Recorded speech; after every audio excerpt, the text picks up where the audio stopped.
Absentees మనం ఎప్పుడు phone calls చేస్తాం కదా మా బుక్క అందులో రాసేసి స్టాఫ్ ఇచ్చేయండి మా. I request every participant to mute yourself.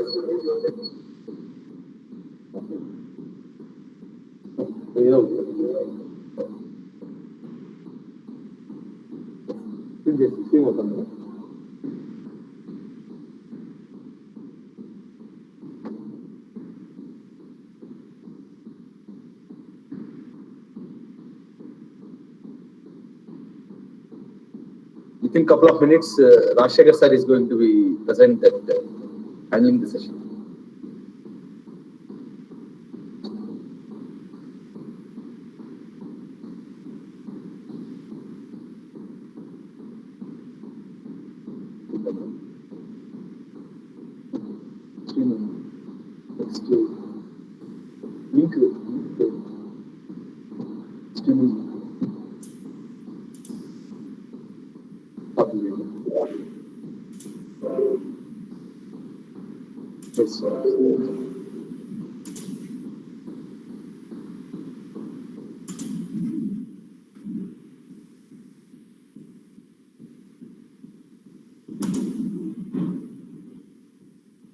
Can I start now? Sir? Yes. Sir, good afternoon, sir. Good afternoon. Sir, shall we make for 2 more minutes, sir? Yeah, it's up to you. Because some people have to join. Then I will wait then. Whenever you say I'm ready. I have been ready from 2:15. Whenever you say I'm Sir? ready. I have been here at from 2:15 onwards. Whenever you say, I will start. Yes, sir. Yes, sir. I am posting messages in the group and chat box also. So continuously to join immediately. But few more people have to join, sir. So anyway, sir, after 2 minutes we will start the session. Anyways, whoever join or not. Okay, sir. Thank you, sir.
Sir, shall we start, sir?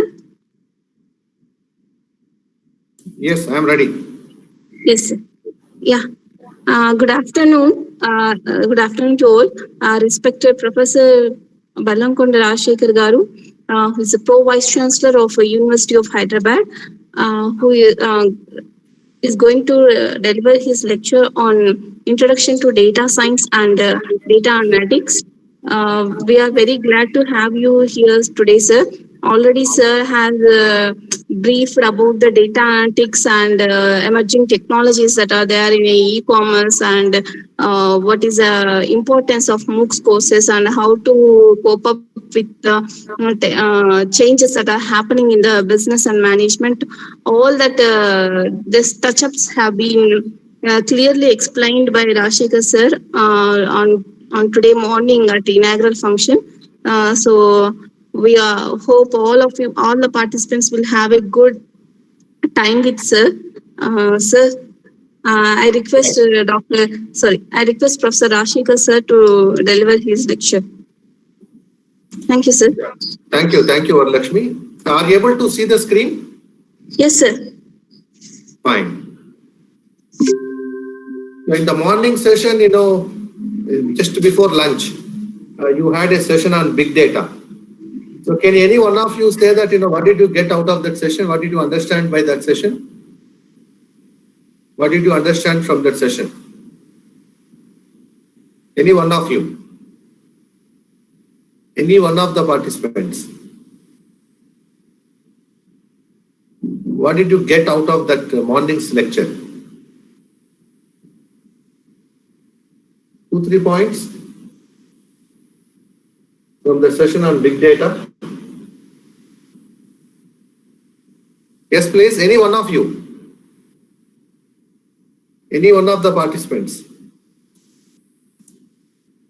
Yes, please. Any one of you, can you say something about, what did you learn in the morning session on big data?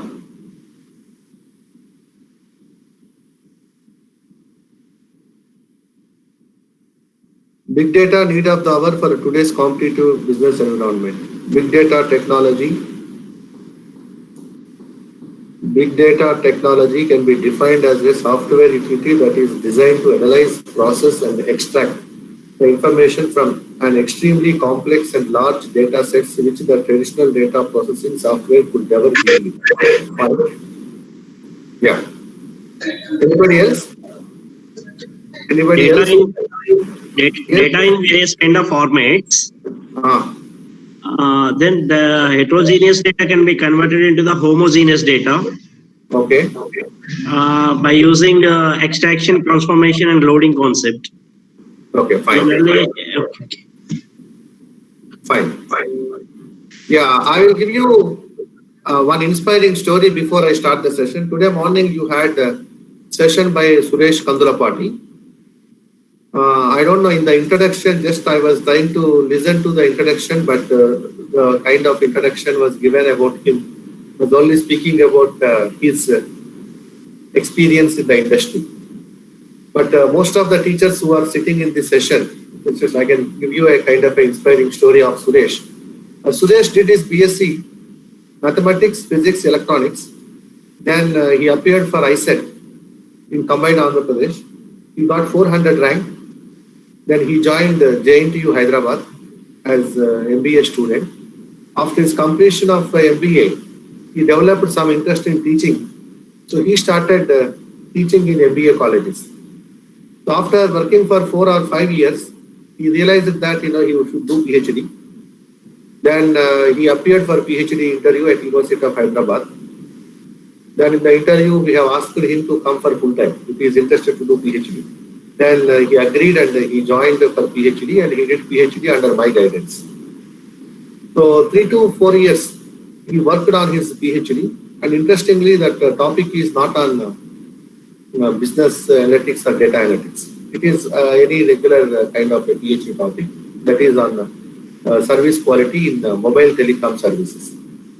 So we have developed kind of a scale to measure the service quality among this kind of mobile telecom sector.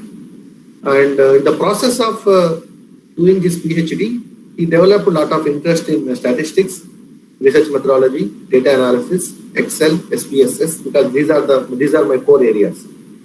So he developed a lot of interest, and within 3.5 years, he was able to complete his PhD. After completing his PhD, he was again looking for a faculty job. But I got a reference from the industry that they are looking for somebody who is good at statistics, and that is a startup kind of a company in the area of business analytics. Then he joined there and he worked there for 6 to 8 months. Then he moved to the current job. So today he is one of the leading data scientists or business analyst, I can say. We are one of the experts in the area of business analytics. Now he is our guest faculty at our school. He is teaching some courses for our business analytics students for the last 3 years. So this is one success story I would like to share with all of you. So that means, even a faculty member who is working in a institution can migrate to business analytics area, data sciences area, provided you have that kind of a passion towards numbers, technology, and some kind of programming languages. And more than anything, it's full of coding, and also some common sense and some kind of analytical and logical thinking abilities. I think that's where, in the morning when he was introduced, I was looking for such kind of introduction, but probably he has given a very brief kind of introduction about him. But otherwise, I thought of, since I'm his supervisor, I thought of sharing his success story. So I think some of you who are there in this group willing to migrate yourself to business analytics area, yes, you can probably think in those lines. You need not do PhD in that area, but in whatever area, whichever area you are doing PhD, but try to be having a sound conceptual knowledge in statistics. That is very, very important. I think the base statistics is a kind of a foundation. Statistics is a kind of a base for data sciences or business analytics. So this is what I think I thought of giving you some kind of a motivation. Now let me get into my topic. That is Introduction to Data Science and Business Analytics. Yeah, my contact number is there, my website is there, my mail ID is there. If anybody is interested to contact me further in these areas of analytics, data sciences, research methodology, statistics, of course, there are several areas. So once you go through my website, you will come to know. If anybody wanted to interact with me on specific issues, you are welcome. My contact details are there. Okay. So I wanted to start my session with this report. I think, this is very recently released. I think 3-4 days ago. The Future of Jobs Report 2020 by World Economic Forum. So what it says is, the workforce is automating faster than expected, displacing 85 million jobs in next 5 years. So this is one kind of alarming kind of a news that, displacing 85 million jobs we are going to lose just because of automation, fast automation.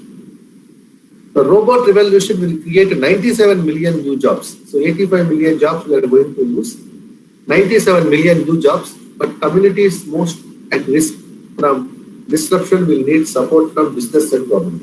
So definitely, but these 85 million people are not going to join this 97 million group.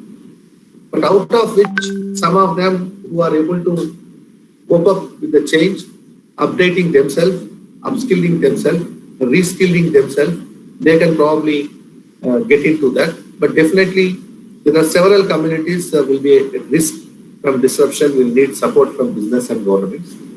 In 2025, analytical thinking, creativity, and flexibility are among the top skills needed. So by 2025, what we require is analytical thinking, creativity, and flexibility among the top skills needed. With the data and artificial intelligence, content creation and cloud computing, the top emerging professions. So content creation, cloud computing, the top emerging professions. The most competitive businesses will be those that choose to reskill and upskill current employees. The most competitive businesses will be those that choose to reskill and upskill current employees. This is what is very, very important. By 2025, employers will divide work between human and machines equally. So the work is going to be divided humans and machines equally. Roles that leverage human skills will rise in demand. Machines will be primarily focused on information and data processing, administrative tasks, and routine manual jobs for white and blue collar positions.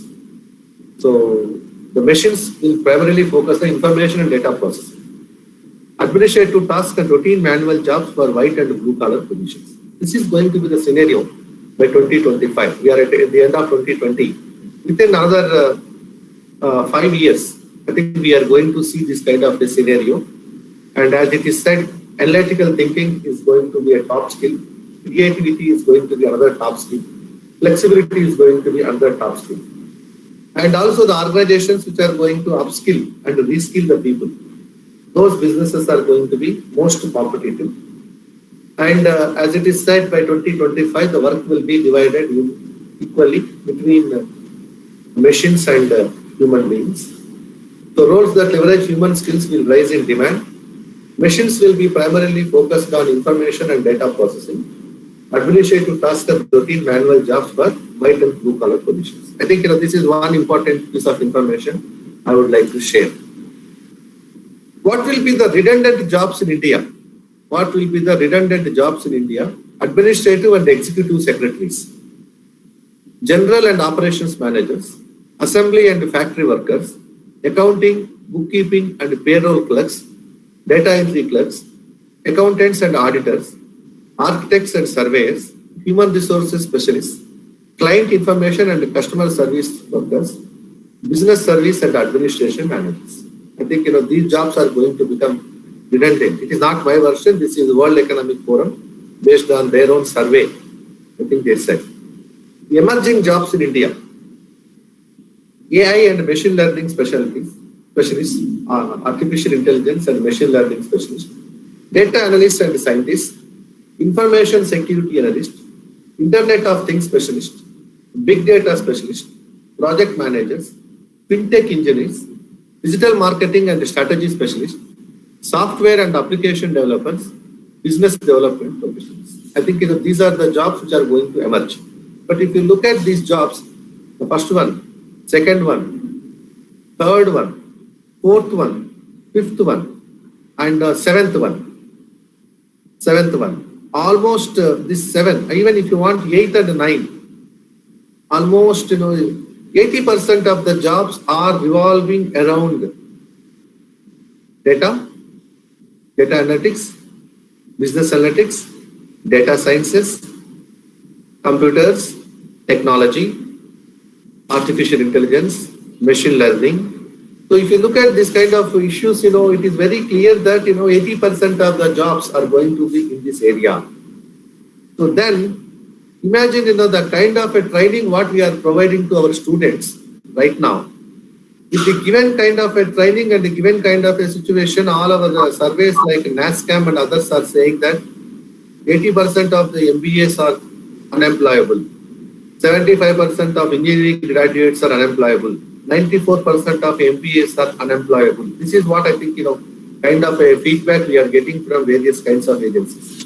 But imagine, after 5 years, if this is going to be the scenario, if still you wanted to teach marketing, finance, HR specializations, and not even dual specialization, single specialization in MBA, and most of the time, no case method of discussions, no case method of teaching, no integration of online and offline, no blended teaching, no simulations, no role plays, no business games, no kind of, the field works, no industrial training, no institute-industry interaction, not even a single course in our curriculum on data sciences or data analytics or business analytics or whatever. Then imagine what is going to happen to the kind of students whom we are going to train. I think this is what I need to caution you. This I have realized 3 years ago, 2017, when I was the dean of my school. I have realized that, we need to do something. That is the reason why when I was the dean of my school, we have started this MBA in business analytics. And perhaps that is the first MBA in business analytics program among Indian universities, public universities, I can say. Indian public universities, I think we are the first university to launch that program. That program is doing exceedingly well. And now there are several universities are now looking forward to start that program, for which they are seeking some kind of input from our University of Hyderabad and from our school and from some of our colleagues. So this is where I wanted to discuss.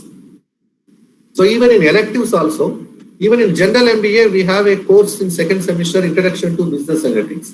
And the third and the fourth semesters, 2 plus 2, 4 electives we are offering in business analytics, where we are offering marketing analytics, HR analytics, financial analytics, supply chain analytics. Marketing analytics, financial analytics, supply chain analytics, HR analytics. These are going to be electives in general MBA. I am referring to general MBA. Of course, we have MBA Business Analytics, that is the full-fledged MBA in Business Analytics program. There we teach machine learning, we teach predictive analytics, prescriptive analytics. We also teach data visualization. We discuss about big data, Hadoop kind of things we are going to discuss there. But what I am trying to impress here is, unless we update, within no time we are going to be outdated. I think this is one kind of a caution I would like to give to all my fraternity, teaching fraternity who are attending this workshop. Either they are from engineering discipline or they are from management discipline. Doesn't matter.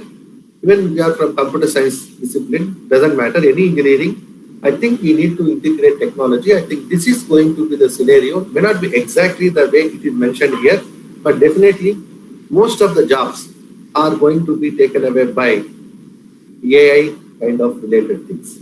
So that is the reason why we need to get into these areas now. I'm not saying that, ignore earlier areas. Definitely they are also equally important. Though I am in now business analytics or data sciences, but I'm not leaving my basic statistics teaching, basic operations research teaching, basic operations management teaching, quality management, project management. I'm not leaving them. They are there with me. Along with those subjects, we are also getting into these kind of areas because these are the subjects that are very much needed by the industry. These are the subjects which are having a lot of potential for the students to get into that. That's where I think last year and this year in Andhra Pradesh and Telangana, in engineering colleges, they have started the BTech, at BTech level.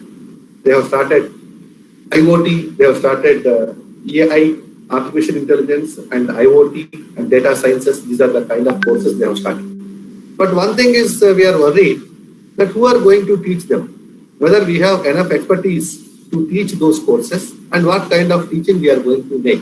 This is what is very, very important. The capacity building of the teachers to teach these courses is very, very important.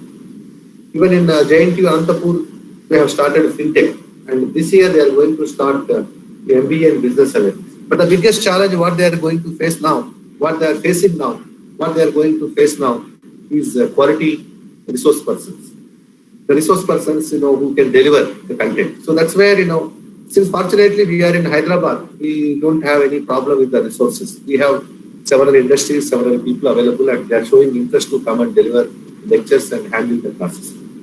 But when we are starting this kind of courses in remote parts of Telangana and Andhra Pradesh, then who is going to handle these courses? How do we really match the gap between what is required and what it is? I think this is kind of, an idea I am giving, and you start thinking about it, and how you are going to improve your competencies in this area is up to you. And in which areas you would like to migrate, you try to migrate. But otherwise, within no time, we are going to be outdated unless we get into these areas. There is no option.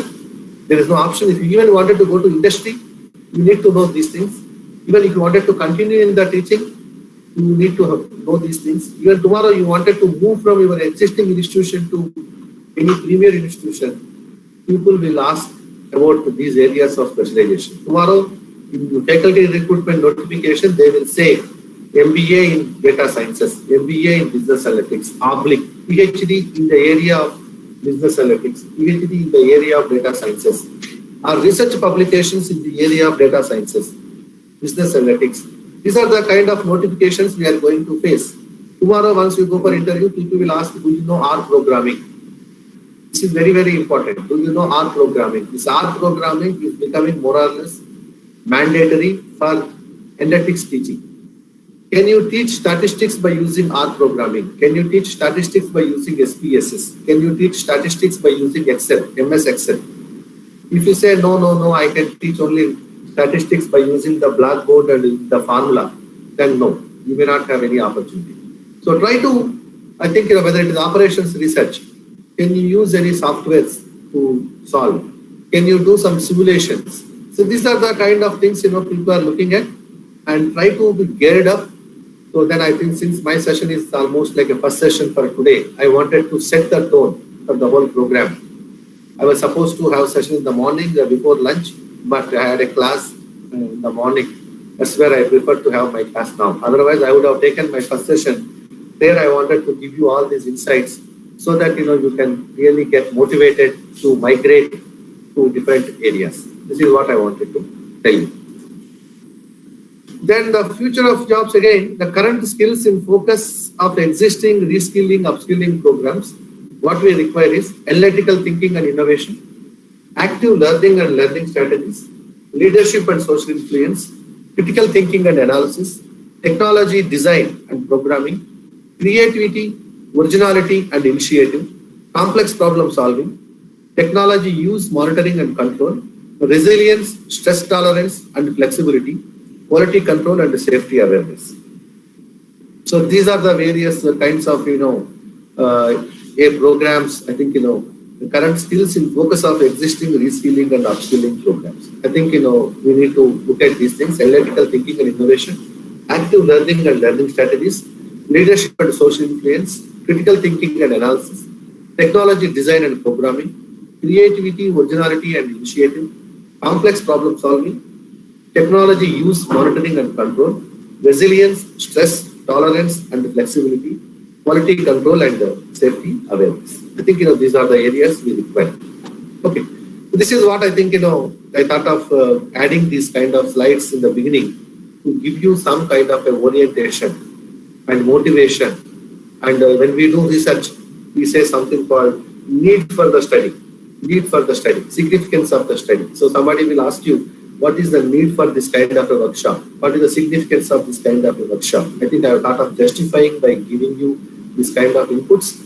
I think after this 1 week workshop, you need to change the way you look at the things, the way you perceive the things, the way you explain the things, the way you are going to integrate your current teaching with the latest developments. You may be teaching statistics all these years. Go and teach statistics by using MS Excel.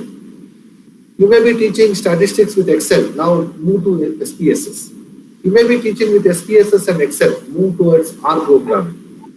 Or even you can think of in marketing also, go and introduce a chapter called marketing analytics. One chapter to begin with, whether it is part of the syllabus or not. But try to give the students some kind of a orientation. Give them some kind of a motivation for them to get into this analytics area. Not that whole class can go, but whoever is interested, whoever is motivated, whoever is having some kind of a interest for numbers, data analysis, data interpretation, and data mining, text analysis, whatever. I think you need to create such kind of an interest among the students. Okay. So my purpose of this workshop is, it is like you are all trainers. So I am now conducting a training of the trainers. This is called TOT. So once we train you, you go back and you motivate your students. Okay. So the next question is, I wanted to just know from you, assume that we don't have data. Assume that we don't have data. What will happen? What will happen? If there is no data, what will happen? Just I wanted to have some kind of a feedback from the class. So you're all teachers, and as a teacher, we keep on insisting our students to speak, ask questions, ask clarifications.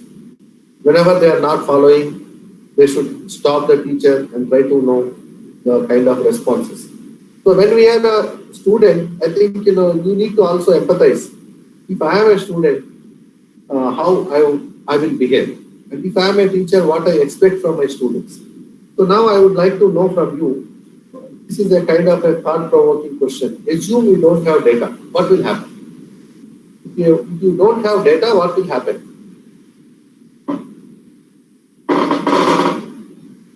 If you don't have data, what will happen? Don't have data, but consider a problem.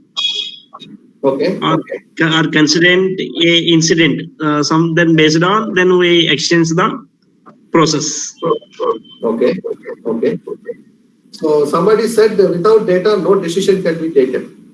Subhashini said, without the data, no decision can be taken. Okay, good. So decision making is linked with the data. Data analysis, data interpretation, whatever. Yes. What else? If there is no data, what will happen? You cannot make the decisions, number one. What else can happen? All of a sudden, whole data is vanished from the market. What will happen? Sir, world is going to be ended, sir. World is going to be ended. So now we have come to that kind of a stage now. All these days, we never even bothered about data, but today suddenly we are realizing, all of us are realizing, if there is no data, the world will be ended. So that means, your total society and the nature and world economy is driven by data. That's what I wanted to say. Exactly, sir. So everything is driven by data. So now Yes. data is driving our businesses, data is driving our governance, data is driving our policies, data is helping us to evaluate the things, data is helping us to measure the impact, data is helping us to see the assessment, data is helping us to compare, data is helping us to have a kind of a feedback, data is going to help us that, how far we have come, how far we are supposed to go. Data will tell us about the cause and effect relationship, what not, everything. Data is everything. Data is everything. So that's where I think, data is very, very important. Once data is very, very important, the next important question is how to capture the data. How to capture the data. And at how many occasions we can capture the data. And what kind of data is being generated. Today, if you look at, the kind of a data being generated from minute to minute, second to second. Then for your own program, how many people have logged in at so and so time? How many people have left after some time? How many people are participating in the chat? How many people are asking the questions? How many people are leaving before the class? How many people are left till the end of the class? How many of you are asking questions? All this is data. And also some of you will be there for some time and leave the meeting and again join, again leave, again. So I know I would like to see that kind of a frequency. I would like to see the participants' background, demographic data, whether they are PhD, non-PhD, whether they are faculty, non-faculty, whether they are junior faculty, senior faculty, whether they are assistant professor or associate professor, whether they are female faculty, male faculty, whether they are married or not married, whether they are having children or not, whether they are from urban, whether they are from rural. So whether they have industry experience, no industry experience, whether they are from engineering or management, whether they are from management but studied engineering, whether they have studied management but teaching engineering, whether they are working in engineering college, whether they are working in management college. Like that, from your own class, I can generate enormous data. So once I have the data with me, so then I would like to see the patterns, trends, how it is happening, how it can happen, how it would have happened. And also, if somebody is not following the class, somebody is not understanding the class, so what kind of a suggestion I can give you, what kind of a solution I can find in the problem. So these are all kinds of things we are going to do. We have data with us.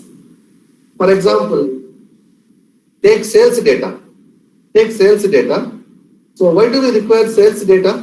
If you have the sales data, what are the advantages? I just am compiling the sales data for the last 1 month, 2 months, 3 months, 4 months. I have all the data with me. What is that I am going to do with the data?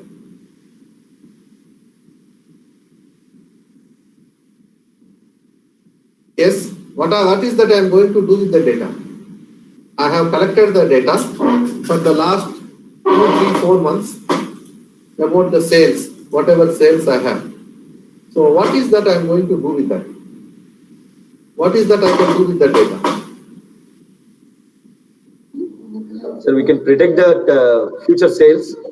Okay, number one, we can predict the future sales. Number one. Number two. So we can know that came to that where our product is stand among the competitors. Okay, we can also understand where we are positioned when compared to our competitors. We can analyze the customer profile, sir. We can analyze our customer profile, geographical profile, demographic profile. Okay. Exactly, sir. Then Purchasing frequency, sir. You can also get the purchasing frequency. Good. And we came to know that how long they are associated and frequency of purchasing, sir. Okay, frequency of the purchasing and duration.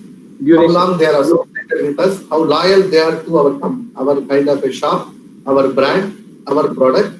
Okay. Yes. It's a customer perspective, sir. Another we came to know that dealer's perspective and sales manager or sales representative perspective. Like that we can divide n number of applications, sir. Fine. But are we training all our students in these lines? Sir, in JNTUA Anantapur we are training, sir. So that's what I am asking. Whether our syllabus, whatever now we are teaching, are we integrating our kind of a syllabus with these kind of applications? So my experience with most of the management institutions is they know what is mean, what is median, what is standard deviation, but they may not be able to tell me what are the applications of any one of us. So this is not only even students. When I sit in the faculty selections, I will ask management faculty who are coming for interview and they say they have been teaching statistics for last 5-10 years. I will ask them to give at least 4 to 5 applications of standard deviation in business. If I ask 10 people, not even one person is giving me a proper response.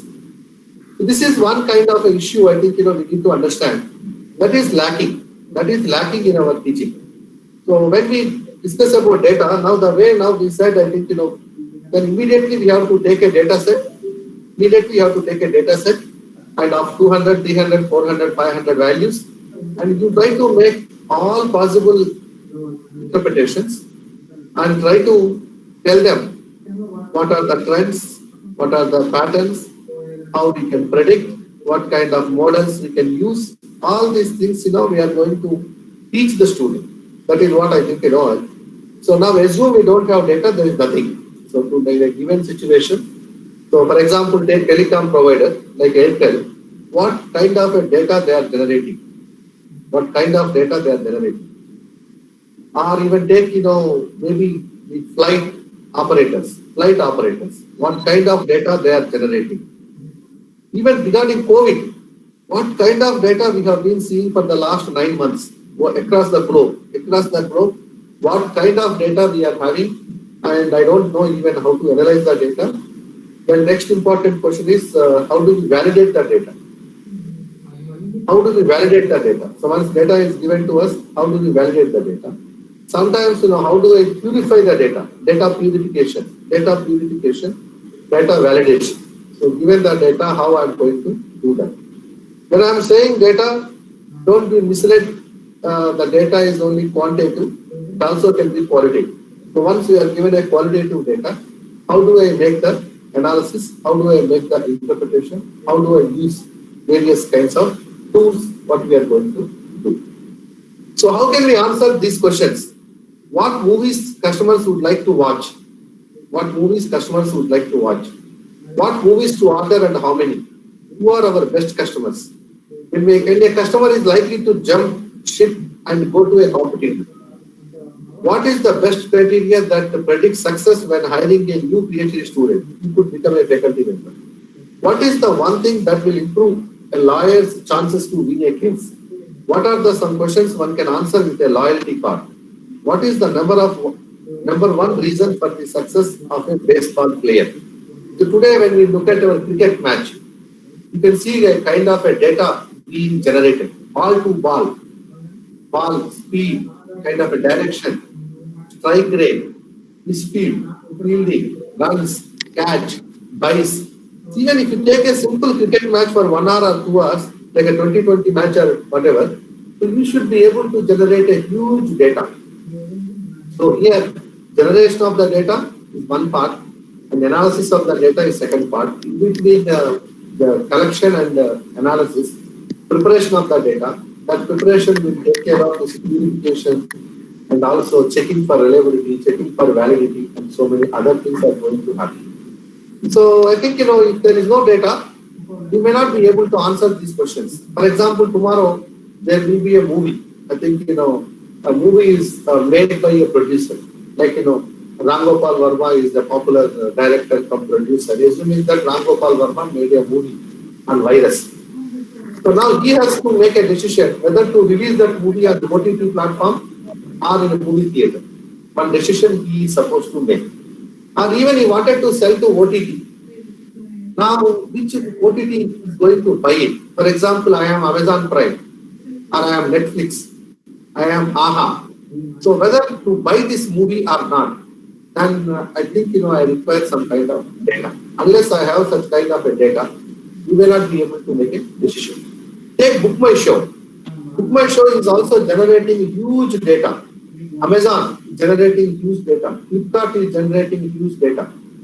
Snapdeal, OLX, Nika, whatever you say, I think every service provider will be generating huge data sets. Even a postal department. Imagine a RTC, APS-RTC, what kind of a data they are generating on daily basis. Number of buses, number of trips, number of stops, mileage, KMPL, occupancy, accidents, then passenger travel distance, travel time, revenue generated per faculty, per passenger, per bus, per trip, per bus, per trip, per conductor. What is the fuel consumption? What is the depreciation? What is the depreciation? How many trips are cancelled? How many additional trips we have been running? At how many places the bus is stopping? How many breakdowns we had? How many breakdowns are avoided? What is the maintenance? I think from APS-RTC, the tickets from which place to seat to seat also, and each seat from morning to evening who occupied the seat. I think we should be able to generate such kind of a data. Post office can generate such kind of a data. Telephone exchange can generate such kind of a data. Then a station master at the railway station can generate some kind of a data. Even IRCTC can develop some kind of a data. Yatra is my trip, clear trip. All this make my trip. All these people are going to generate a huge quantum of data. But once you have all such data with us, so we should know how to analyze. First of all, before we go for analysis, we should have idea about what data we require. What data we require, that is also very important. So for which we require a domain knowledge. So remember, simply you are a statistician, simply you are a data analyst, you are of no use to the business. Because as a business analyst, you need to have domain knowledge also. So we need to have marketing knowledge, we need to have finance knowledge, we need to have HR knowledge, we need to have operations knowledge. Above that, if you have expertise in these data sciences, combining these two, you are going to become a good subject expert. This is what I wanted to tell you. So then, the lead time, for example, take Amazon Prime and Amazon. Why Amazon Prime, is having so many features. Right. From where they are going to get money. So what kind of analytics they are using? What kind of analytics they are using?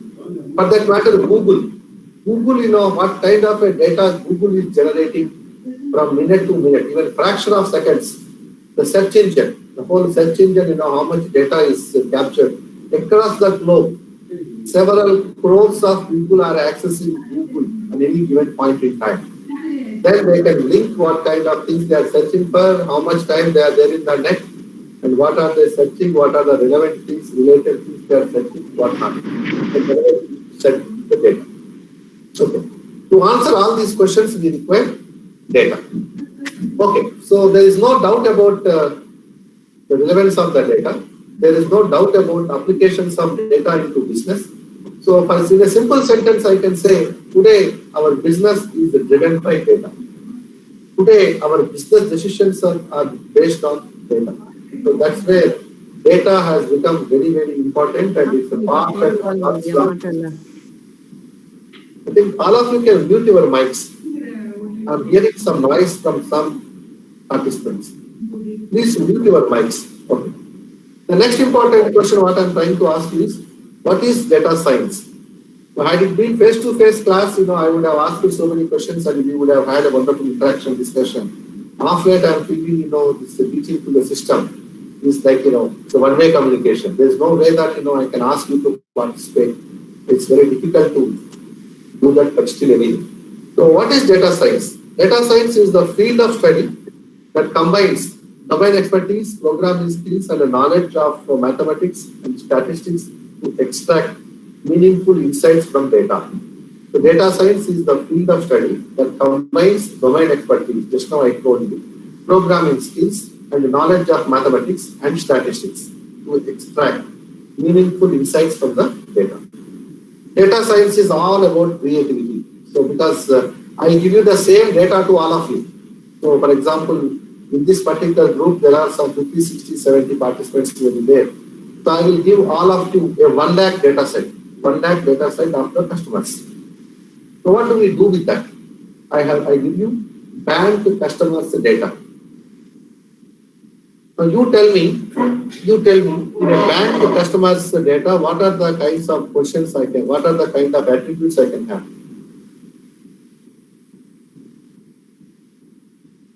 Yes. Yes, please. Yeah, anybody is going to respond?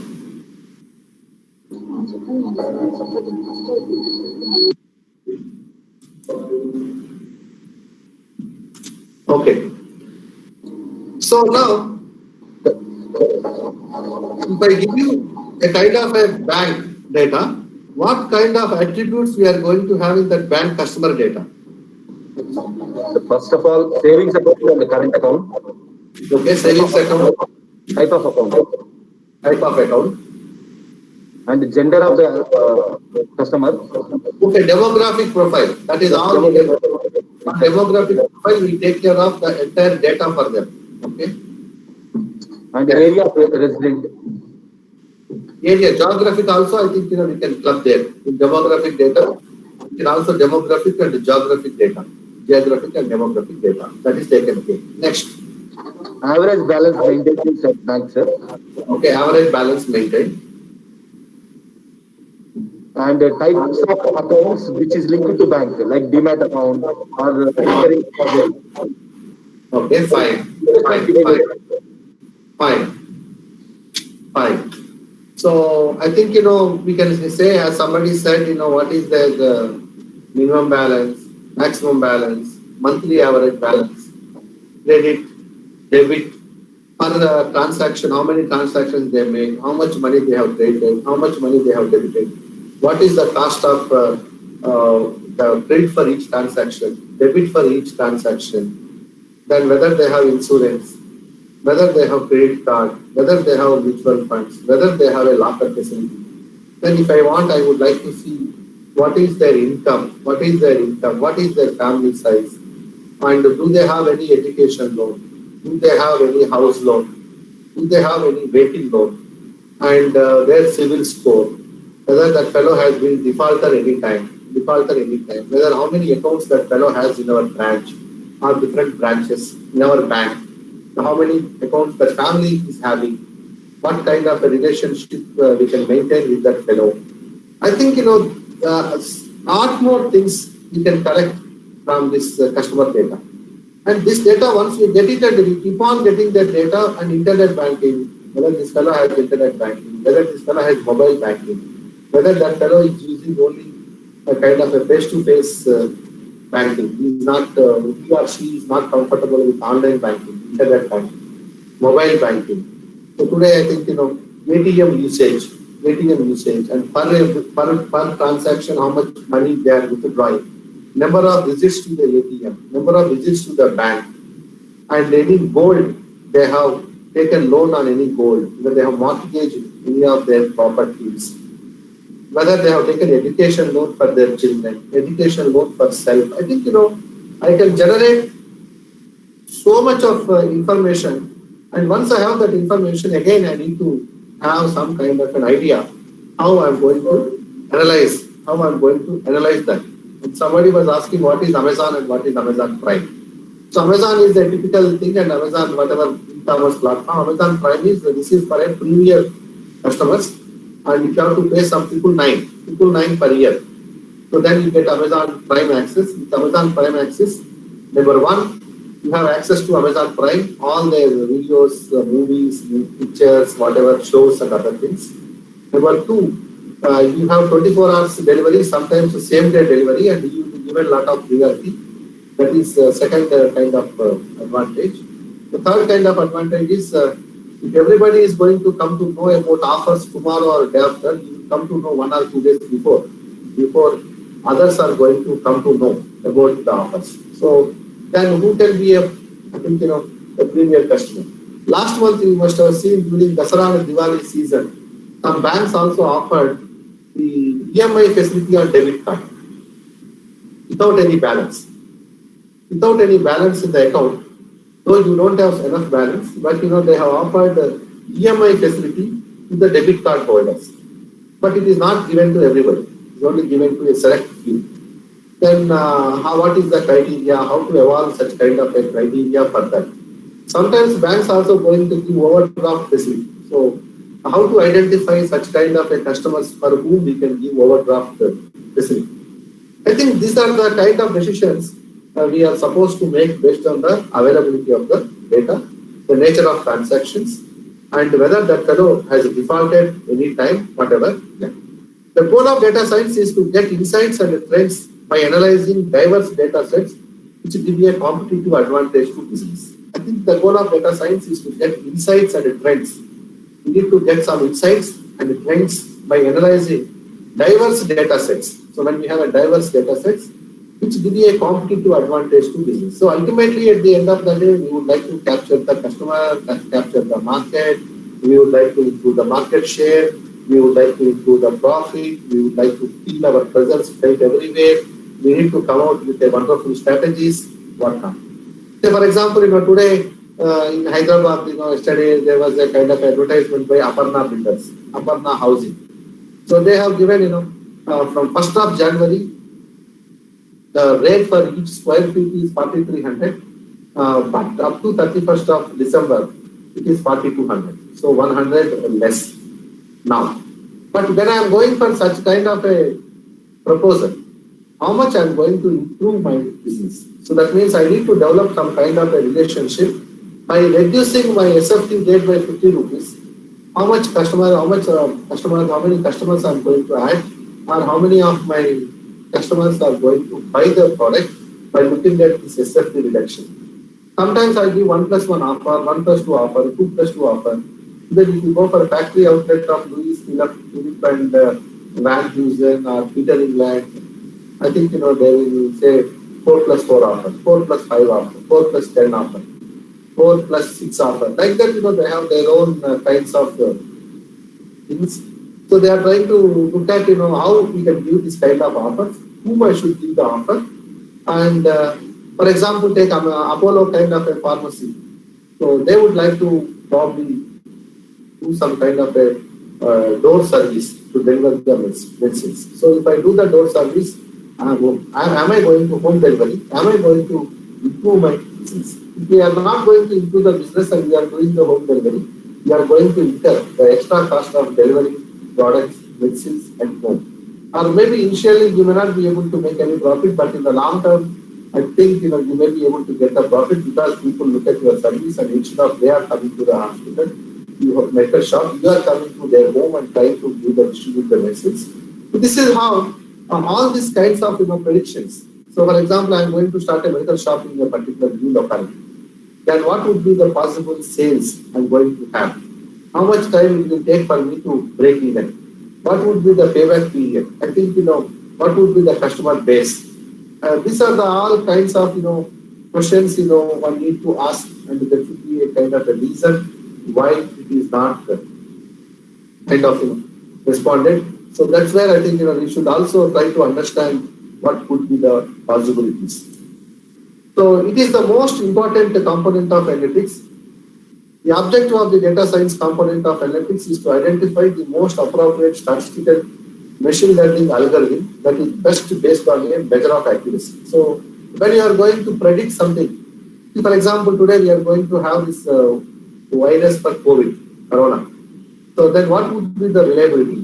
What would be the reliability of that vaccine, what we are going to take? For which also we need to have lot of data I think they must have generated huge data based on their experiments, their trials, and as a consequence, they must have generated a huge data set.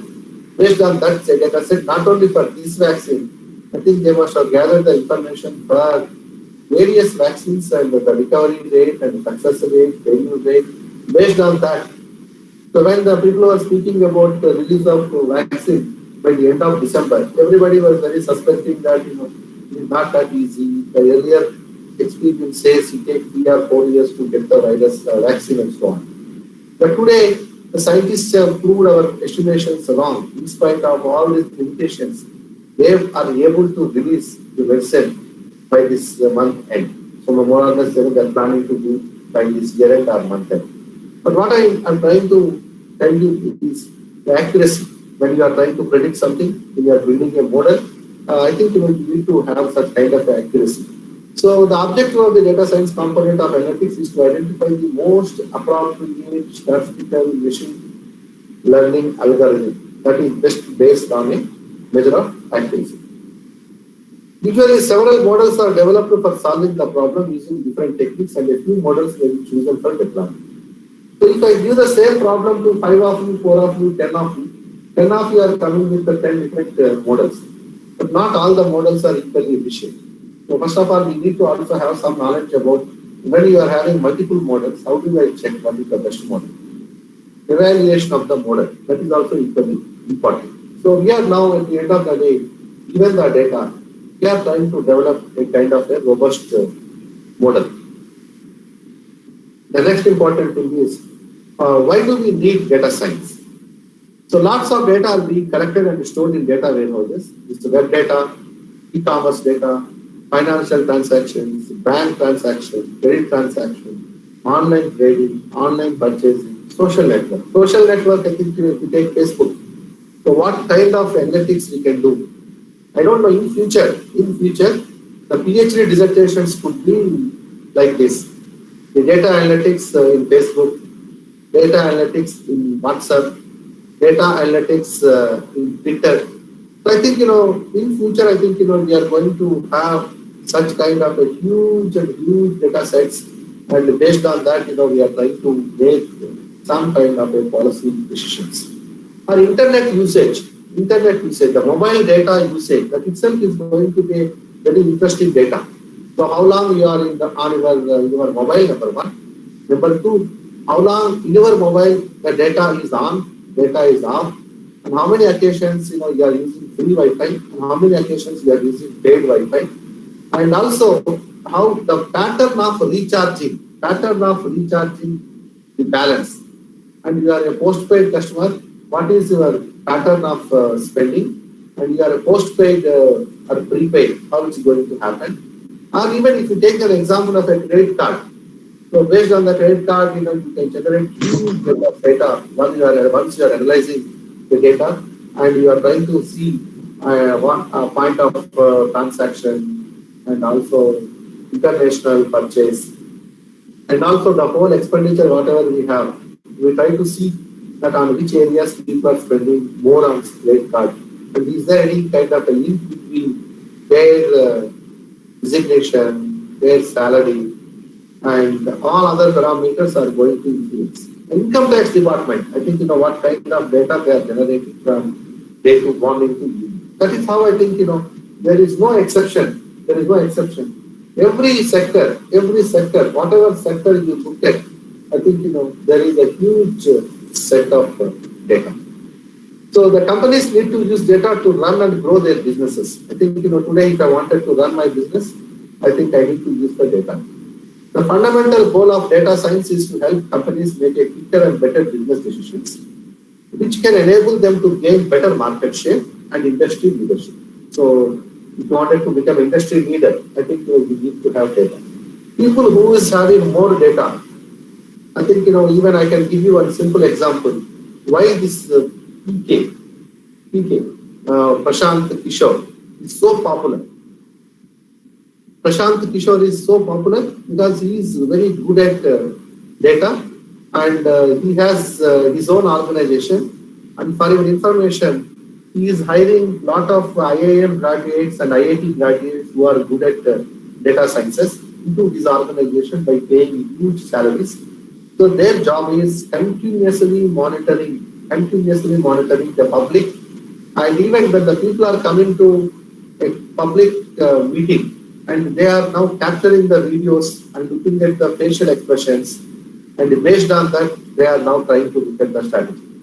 So they are now face recognition software, facial expressions they are going to analyze. They are trying to understand what kind of people, whether they are paying attention when somebody is making, which promises made by the leader are going to make them more happy, and which promises are not going to make any impact. I think that these are the kinds of things that particular organization is going to do, and also to improve the perception. So the strategies, what kind of strategies we can give. This is how the full of data analytics. I think Prashant Kishore is the one who is using the data analytics very extensively for politics and the political campaign. And I think the success rate is also very high because I know in this organization a lot of data analytics students and business analytics students with MBA background and engineering graduates who are good at coding and other programming languages. They are working. So they are now trying to gauge. Another example I can give you, TRP ratings. So this is also very, very important, and the TRP rating, that is also collecting huge data sets, and that data you can analyze and see that what kind of serials people are watching, how long somebody is staying on a particular channel, what is the prime time. That is the information they are going to give, and based on that information the decisions are made.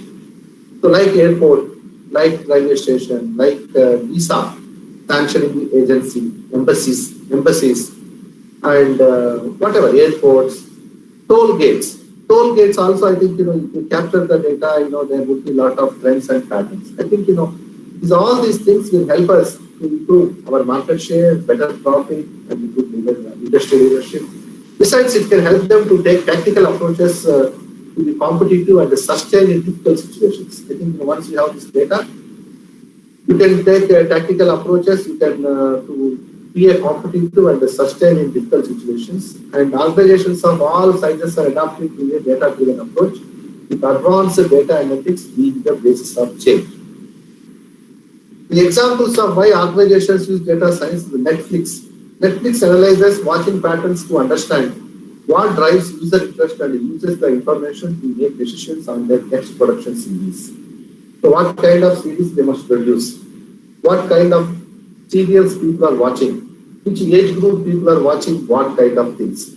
Target. This identifies what are major customer segments and the unique shopping behavior of customers within those segments. This helps them to guide different market audiences. Procter & Gamble. Today, just time series models to more clearly understood future demand, which helps them to plan for production levels more optimally. So from where you generate the data generation points, some examples are mobile devices. So my mobile is going to tell me the places I have visited in the last 1 year, last 1 month, last 2 months. My mobile will tell me who are my friends, with whom I am speaking more frequently. What is the average call duration? How many incoming calls, how many outgoing calls, and out of these calls, how many of them are my relatives, how many of them are my friends, how many of them are my business calls, whatnot. I think, once you take mobile, we have such kind of information. And microphones, readers and scanners, science facilities, programs, software, social media, camera, social media cameras, now we have CC cameras everywhere, but nobody bothers. As and when there is a problem only, they will go and watch. Otherwise, what kind of images we are going to generate? How many kinds of videos we are going to generate? Even a kind of a transmission center, power transmission center. So what kind of data they are going to have? The power generation center, what kind of data they are going to have? Or even at a traffic junction, just you can keep some kind of a person to capture the data. How many vehicles, what is the frequency, what is the density, what is the size, what is the occupancy. and what is the waiting time, what is the length of the queue, and what is the time. I think we should keep a 30 seconds, 15 seconds, 75 seconds, 40 seconds, 20 seconds. All the decisions we are going to make, so we are going to capture the data from there. And the accidents data, that is also going to tell us some kind of a pattern. When most of the time accidents are going to take place. At which place accidents are going to take place more. Which highway is more dangerous. Which highway is more safe. Which highway is more dangerous during what time. All these decisions, information we can get. Then what is business analytics? So this is the science of data-driven decision making. It is a set of statistical and operations, research techniques, artificial intelligence, information technology, and management strategies used for framing a business problem, collecting data and analyzing the data to create value to the organization. I think the business analytics is more like a data sciences, but it is having a more specific relation with a business organization. This is what is one important thing. And also we are trying to apply data sciences to the business. Data analytics to the business becomes business analytics. Right. So the importance of business analytics, there is a strong relationship of business analytics with the profitability of business, revenue of the business, shareholder return, and it enhances understanding of data. It is vital for businesses to remain competitive. It enables the creation of informative reports. I think today if you look at the people are thinking more about kind of data. So I think the data becomes part and the parcel of our life every day. Knowingly or unknowingly, we are using the word data. We are using the word decision making. We are also using the word logical thinking. We are also using the word believing. I think these are the kinds of terminology we have been using. And this is how this can be applied to business. The steps in data-driven decision making: identify the problem or opportunity for value creation. Identify the sources of data, primary or secondary. Pre-process the data for missing or incorrect data. Generate new variables and transform the data if necessary. Divide the data into subsets, training and validation data sets. Build analytical models and select the models for a deployment based on performance criteria. When you have developed several models, I think you need to evaluate the models for its performance. Then implement the solution, decision, develop product. The components of business analytics, it is data sciences, business context, technology. I think when you speak about the business analytics, one is data sciences, second one is technology, third one is business context. So what is business context?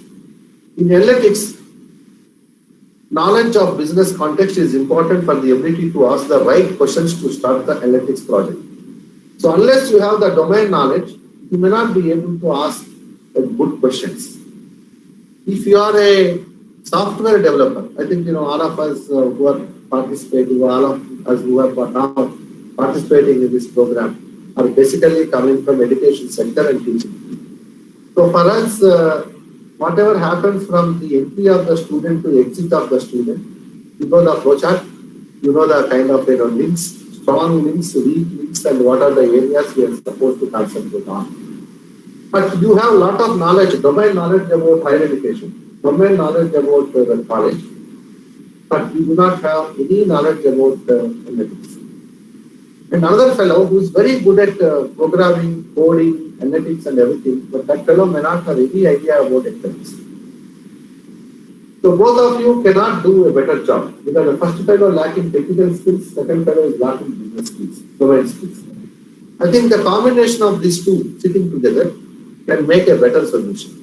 So that is where we need to concentrate on both. One is the domain as well as analytics. So a good example of business context driving business analytics is if you forget and smart basket features of bigbasket.com. There is a bigbasket.com, Big Basket website. There is something called Did You Forget and Smart Basket. So on average, customers forget 30% of the items they intend to buy.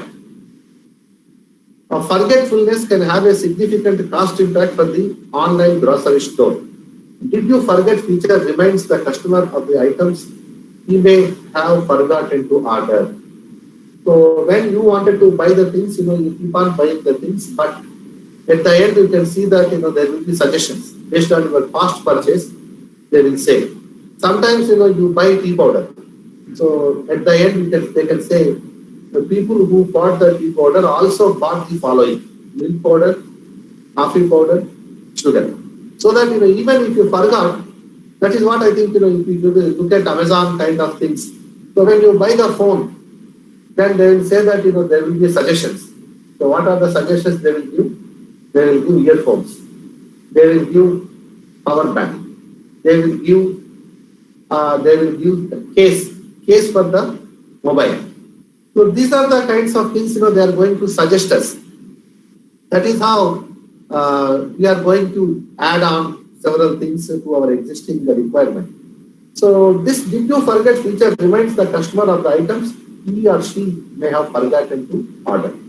So they keep on asking various things. So based on your earlier search criteria, you keep on getting lot of suggestions.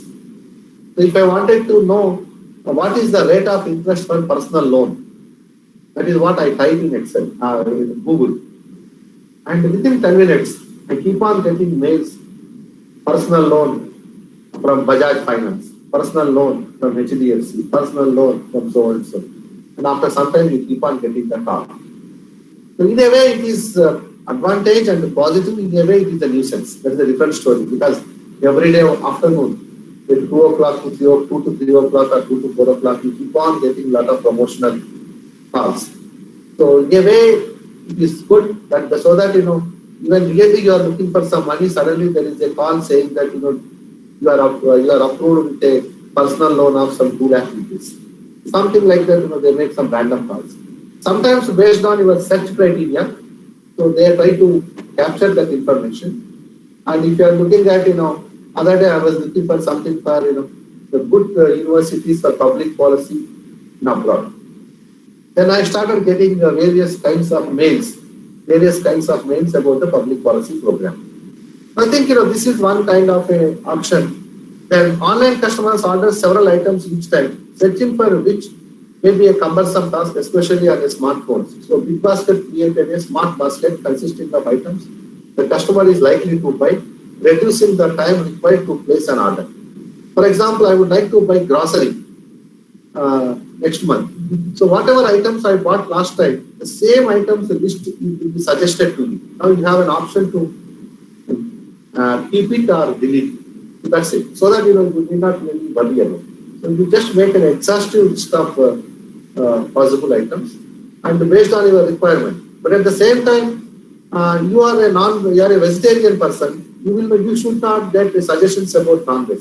It's also very important. So they also capture, based on your search pattern and based on your purchases and everything, they will come to a conclusion that you are a vegetarian, you are a non-vegetarian. So accordingly, the suggestions also you are going to get based on that.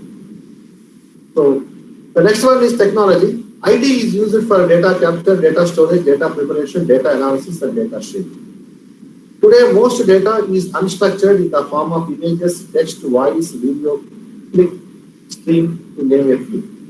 To analyze data, one may need to use software such as R, Python, SAS, SPSS, Tableau, etc. for analyzing the data. Or even I have listed out here, even you can use MS Excel as the simplest kind of thing. Technology is also needed to deploy the solution, that is personalized coupons to individual customers. So for whom I should give such kind of a facility. For example, you have an Amazon Pay. Amazon Pay is not given to everybody. So, but for select few people, Amazon Pay is offered. And sometimes if you have a YONO, SBI YONO, so there you have some kind of a suggestion for your personal loan, home loan. That suggestions are not going to be there for everybody. That is about YONO. And for Google Pay also, when you are doing some transactions, you get some rewards. So when to give, how much to give is also kind of a strategy. So when you have done 10 transactions, you are not getting any reward, then you thought of deciding that next time onwards I should not use Google. immediately you get some 20 rupees credited to your account. So sometimes we wonder how this Google fellow is knowing what we are thinking inside. So somewhere, you feel PhonePe, Google Pay, Paytm, this kind of people, how they are reading my mind. This is what I sometimes wonder. So this is all depends on your desperation, you are kind of you are so desperate to buy something. So you wanted to buy some OnePlus phone, OnePlus 7, OnePlus 8, OnePlus 6. Then you made the transaction and somewhere your payment is failed. Then you forget about it. But you get a message from Amazon saying that you have a failed payment and now you to pay it again. So go for this link. So once you go to the link, again, but otherwise in normal circumstances, you must have forgotten. That is the most impulsive purchase, impulsive decision to buy a mobile phone, to go for a new mobile. But when you started paying with the money, there was some difficulty in making the payment. So, but later, it is stored in your orders. Later, you get a kind of a message stating that you can probably retry your payment and you are given some 4 hours time. Within 4 hours, you can do. So then within 4 hours, again, you may be tempted to complete your payment. So all these things, the technology is going to help us. And also they have a strategies to the age group. For example, you are at 17 years age, 18 years age. Then obviously you will be desperate to buy that item on that day. You are 50 plus or 55 plus. So you have always a kind of a feeling to buy, not to buy, to buy, not to buy. 10 times, 20 times you will think. So they will have a kind of a strategy to make you to buy at 50 plus, to make a fellow to buy at 17 years. So this is how I'm trying to know the trends, I'm trying to capture the information, and also I'm trying to predict. And if I buy this, immediately my system is going to predict. So this is where, when I'm writing mail, Gmail, so I say that, please find immediately the attached document and do the needful. So that means, the way I was writing my mails earlier, the system is capturing and trying to suggest to me that, is this you wanted to write. Then if you press enter, that will be remained there. The same is the case with the Google search. When you are trying to search something, so the half of the sentence you type, the rest of the half, it will give the suggestion. So that's where, this technology is very extensively used in data sciences and business analytics. So technology is also needed to deploy the solution. And an important output of analytics is automation of actionable items derived from analytical models, which is usually achieved using IT. An important output of analytics is automation of actionable items. So there should not be anybody. So automatically, based on the analytics, it will make some decisions and it will suggest. For example, I bought one book by a so-and-so author. Then immediately it will suggest me 3-4 books by the same author. Then though I am not intended to buy them, but I will be tempted to buy when I look at them. And there will be a beautiful kind of reviews and rating by the customer. So 2,800 customers rank, the average rank will be 4.2. And also sometimes they say, if you buy one, this is the price. If you buy 1 plus 1, you are going to get this kind of a discount. I think all these strategies, they are not uniform. But if you log in as X, your offers are different. Y logs into some other mobile phone, their offers are different. So these offers also, they are highly customized. Discounts also sometimes highly customized. And also the debit facility, credit facility, EMI facility, no kind of interest facilities also, they will not be extended to everybody. They will extend to a select few people. So business analytics can be grouped into 3 types. One is a descriptive analytics, second one is predictive analytics, third one is prescriptive analytics. So in descriptive analytics, it mainly uses simple descriptive statistics, data visualization techniques, and business-related queries to understand the past data. So like, our certain tendency, our dispersion, or our kind of, data visualization, pie chart, bar charts, pie charts, histograms, and graphs, all these things are going to be there. And also business-related queries to understand the past data. One of the primary objectives of descriptive analytics is to innovative ways of data summarization. So ultimately, I am trying to summarize the data based on the past data. I'm not going to make any prediction. I'm only summarizing the data. I'm making a frequency analysis. I'm finding out the standard deviation. I'm finding out the mean. I'm finding out the median. I'm finding out the mode. I'm finding out the geometric mean. I'm finding out the harmonic mean. I may be finding out quartiles, first quartile, second quartile, third quartile. I may be finding out decile, first decile, second decile, 10th decile. I may be finding out skewness. I may be finding out kurtosis. All these things. And also, if possible, put them into a beautiful, wonderful charts like, bar chart, pie chart, histogram, graph, pictogram, cartogram, whatnot. I think, this is now the innovative ways of data summarization and, of course, presentation. Descriptive analytics is used for understanding the trends in past data, which can be useful for generating insights. I think, based on the data, I'm trying to know the trends. Based on the trends, I'm going to get some insights. And it is not about why a pattern exists, but about what the pattern means for the business. I'm not bothered about why it is existing. I am only saying that, this pattern, how it would be helpful to me for my business. And descriptive analytics using visualization identifies the trends in data, because the graphs upward, downward, fluctuations, and connects the dots to gain insights about associated businesses.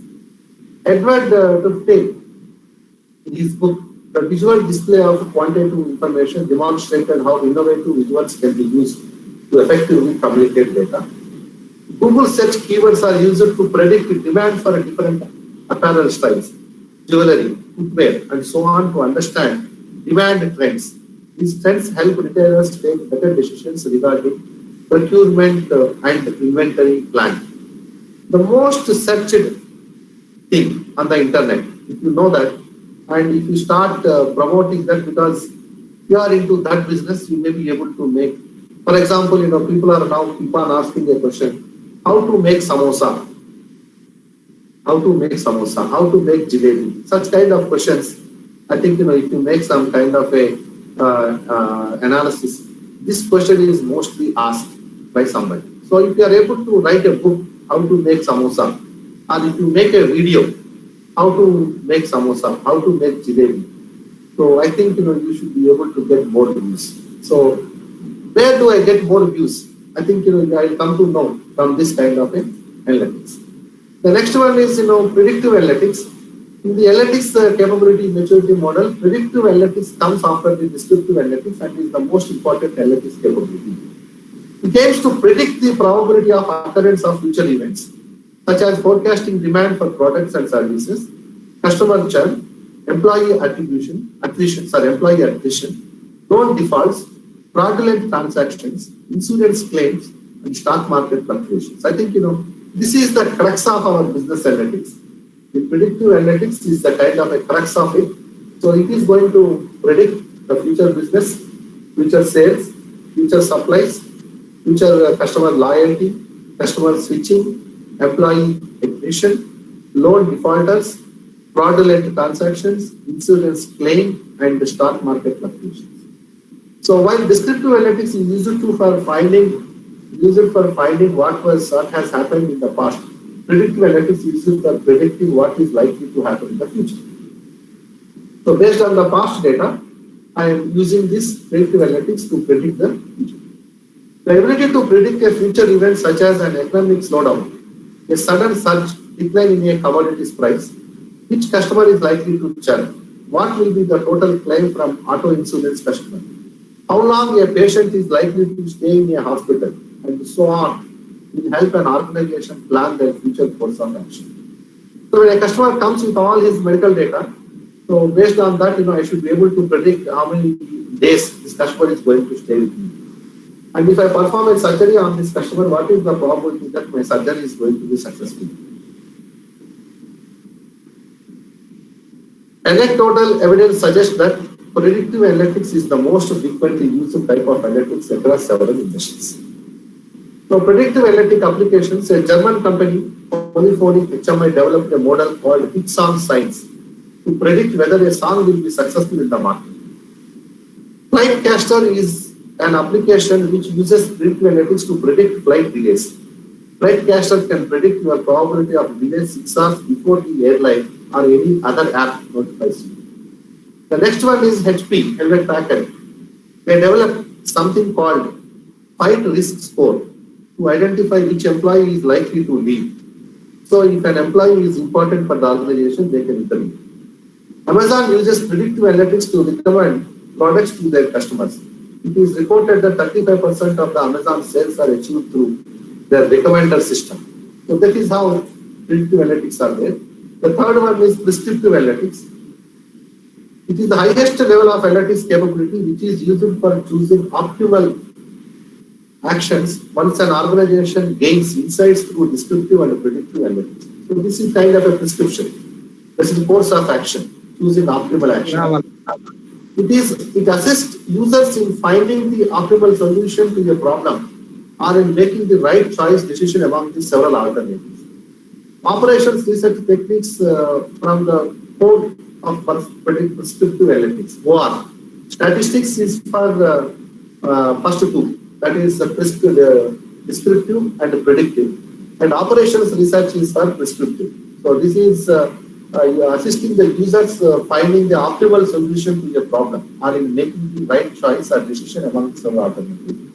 Apart from operations research techniques, the machine learning algorithms, meta-heuristics, and advanced statistical models are used in prescriptive analytics. So prescriptive analytics applications, short cycle time and low inventory, SLIM, implemented by Samsung, includes methodology for calibrating target cycle times and target working process levels for individual manufacturing steps, algorithms for factory floor scheduling, and optimization-based capacities analysis. This resulted in a reduction of manufacturing cycle times of RAM devices more than 80 days to less than 30 days. It's full of optimization analysis, operations research tools.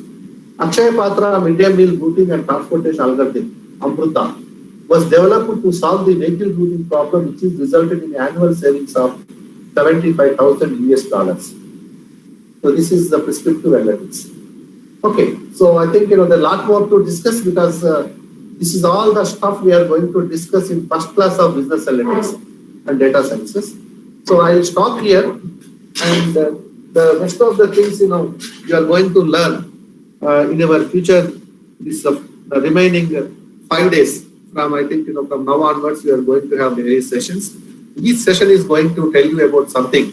So my job is here, to just give you some overview, some outlines, and the nuts and bolts of analytics, and create you some kind of a motivation, create you some kind of a interest, how to go about and how to proceed. Okay, so with this I will stop here. If you have any quick questions, I can answer. Or if you have many questions, you can also ask other kind of resource persons based on the specialization. Or even in my next class also, you can ask me the questions. I am going to meet you again on Wednesday. But at that day, I am going to discuss about the multivariate analysis. I will stop here. If you have anything, just you can ask me. Otherwise, I can leave the session. Thank you.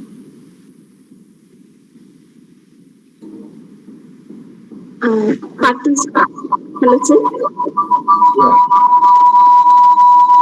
Participants, do you have any questions related to the session?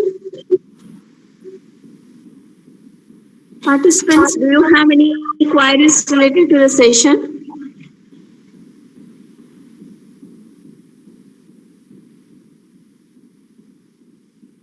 So if you're having any network issues, you can post your question in chat box.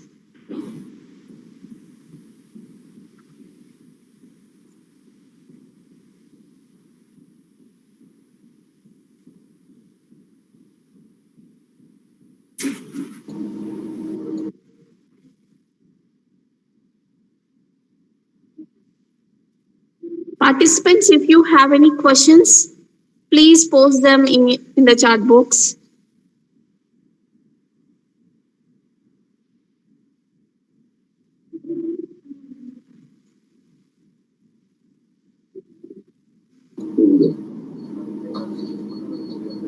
Dear participants, you don't have any questions, please give thumbs up.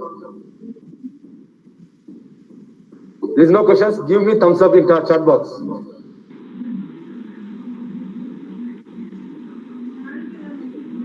I think Ravi Shankar has raised his hand.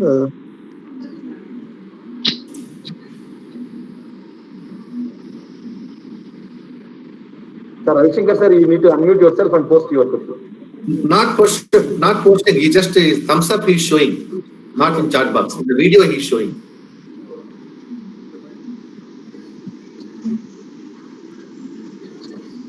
Sir, You don't have any Rajshekhar sir, I'm Devakumar sir.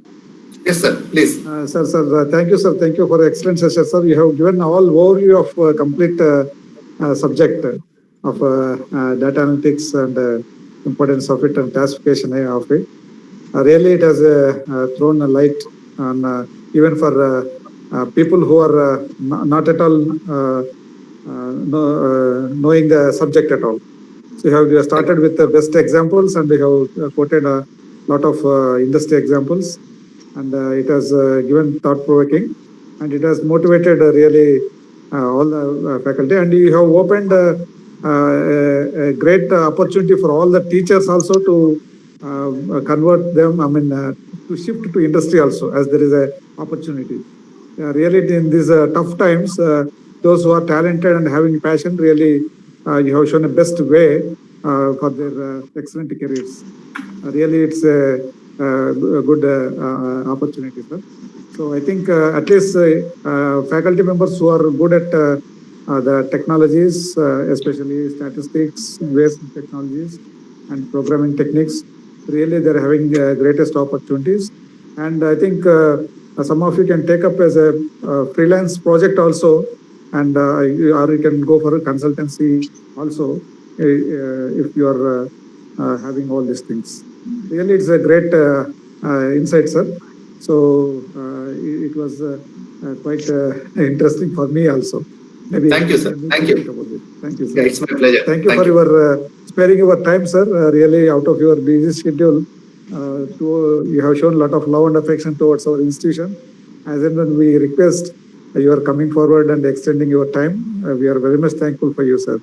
And we seek your cooperation and blessings in down the line also. Thank you. Thank you. Sure. Thank you, sir. Yeah, thank you. Thank you very much. Yeah. Thank you, sir. Thank you very much, sir. Thank you. Bye.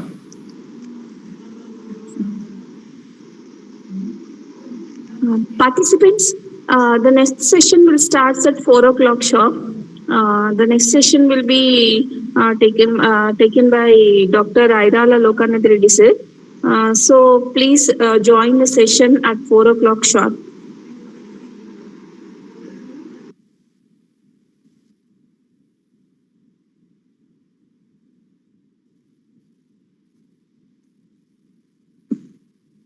So now you can take a break of 10 minutes. So after 10 minutes later you can join, or you can just